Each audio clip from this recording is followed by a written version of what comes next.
হতে পারে, কিন্তু স্ত্রী ওই মহিলার উপরে, ওই মায়ের উপরে হজ ফরজ হওয়ার জন্য তার ব্যক্তি মালিকানাধীন সম্পত্তি দরকার। ব্যক্তি মালিকানাধীন সম্পত্তির কয়েক প্রকার।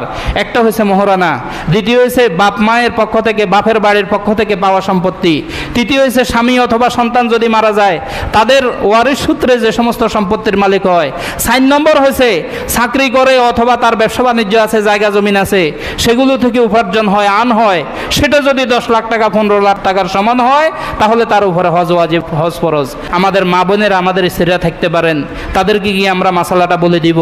আর যদি আপনার কাছে টাকা থাকে, আপনি এখনো মহারানা আদায় করে থাকেন নাই, মহারানা আদায় করেন নাই, তাহলে মহারানা আস্তে আস্তে আদায় করে দিবেন। স্ত্রী মাফ করে নাই, জোর করে মাফ করাইলে মহারানা আদায় হবে না। মরার আগে আগে, আপনি মৃত্যুবরণ করার আগে আগে মহারানার টাকা পরিশোধ করে নেবেন। মাফের আশা করিয়েন না, মাফের আশা করা এখানে ঠিক না, স্ত্রীর উপরে জুলুম হবে। মাফ করে দিলে সেটা হচ্ছে যে ভিন্ন কথা।